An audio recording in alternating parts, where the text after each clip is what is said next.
Assalamualaikum warahmatullahi wabarakatuh. Bismillah walhamdulillah wassalatu wassalamu ala rasulillah wa ala alihi wa sahbihi wa mawalah amma ba'dah. Kaum muslimin wal muslimat yang berbahagia, puji syukur kehadirat Allah, salawat dan salam semoga senantiasa melimpah kepada junjungan kita Nabiullah Muhammad sallallahu alaihi wasallam. Kaum muslimin dan muslimat, Bapak Ibu, sahabat-sahabat sekalian, dalam kehidupan dunia ini kita tentu merasakan bahwa setiap hari, setiap saat, ya setiap waktu kita memperoleh banyak kenikmatan, banyak anugerah, banyak pemberian dari Allah Subhanahu wa taala, terutama yang terkait dengan kehidupan kita di dunia. Maka secara umum kalau kita bilang ada konsep kebahagiaan itu ada dua macam, ya ada kebahagiaan dunia, kebahagiaan akhirat. Nah, kaitan dengan hal-hal yang duniawi ini, seringkali kita bertanya, ya, ada orang yang dapat nikmat banyak, ya, tapi kok kemudian justru orang-orang tersebut malah banyak yang jauh dari Tuhan nampaknya, gitu ya, ahli maksiat, kemudian ibadah yo jarang, tapi nikmatnya banyak. Tapi di sisi lain, kadang ada juga orang yang nampak taat, nampak beriman, tapi malah nikmatnya atau anugerah yang diberikan kadang-kadang minim. Nah, di sini muncul satu pertanyaan besar, ya. Ada satu hal yang sering menggelitik kita, ada satu istilah yang kemudian sering disebut orang, yaitu apa yang disebut dengan istidraj. Nah, apa sih istidraj itu? Dalam kesempatan yang singkat ini saya pengen menjelaskan sedikit tentang itu, ya. Jadi secara umum begini, pemberian Tuhan kepada kita itu ada dua macam. Yang pertama adalah nikmat anugerah Allah yang diberikan kepada kita, kemudian dia punya efek kebaikan yang hakiki. Dia punya efek membuat orang itu semakin rajin beribadah, semakin dekat dengan Allah. Inilah yang kemudian sering disebut sebagai nikmat dan anugerah. Kalau ayatnya jelas, la in syakartum la azidannakum wa la in kafartum inna adzabi lasyadid.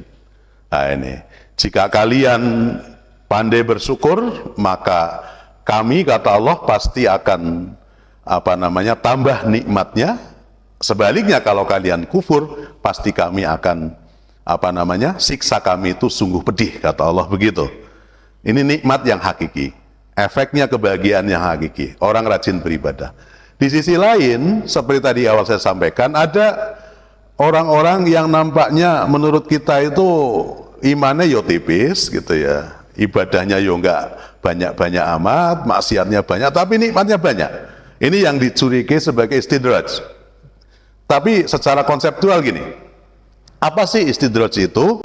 Jadi secara umum gini, ada seorang yang diberi kesenangan dunia terus-menerus, tapi kemudian kesenangan itu justru membuat mereka semakin jauh dari Allah, ya, membuat mereka semakin lalai, ya.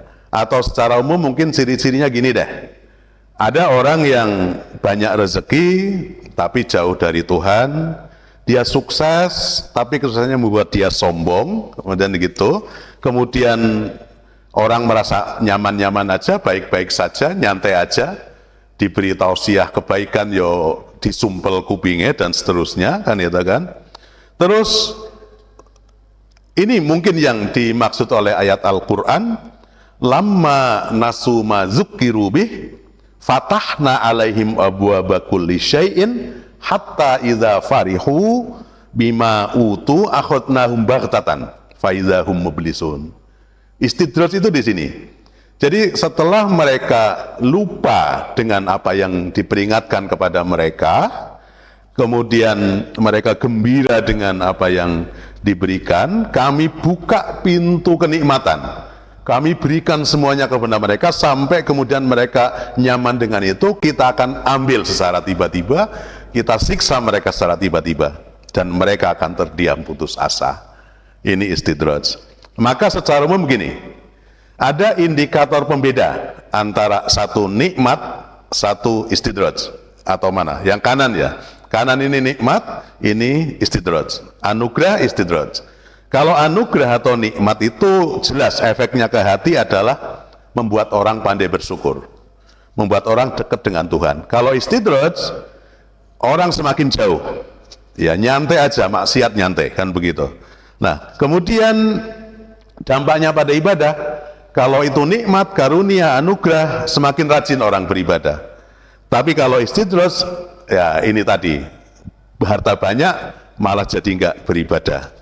Sumber rezeki, nikmat anugerah sumbernya halal, berkah, nah ini berkah. Yang sebaliknya yang istidraj itu bisa saja dari sumber yang haram dan no berkah, seperti itu. Nah, makanya Bapak Ibu semua, kita harus muhasabah, dan dalam konteks istidraj dan nikmat ini, Bapak Ibu sekalian, saudara-saudara semua, ini akan lebih efektif, lebih bagus kalau ini kita gunakan frame-nya itu untuk muhasabatun nafas. Lebih banyak untuk melihat diri kita. Ini akan sangat bagus. Jadi apakah apa yang kita nikmati sekarang ini nikmat atau itu istidraj, itu untuk muhasabah? Tanda-tandanya tadi. Kalau kita diberi banyak hal tapi kita terus lalai, itu berarti istidraj. Kalau diberi banyak hal, kita rajin beribadah, itu berarti nikmat. Itu paling enak muhasabatun nafas. Hindari sebanyak mungkin ya memvonis orang lain dengan istidraj. Ini hati-hati. Makanya triknya gampang aja deh gini. Jangan terburu-buru menghakimi orang lain.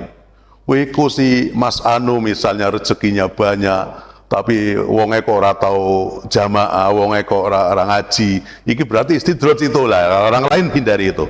Fokus introspeksi diri. Yang kedua, muhasabatun nafas.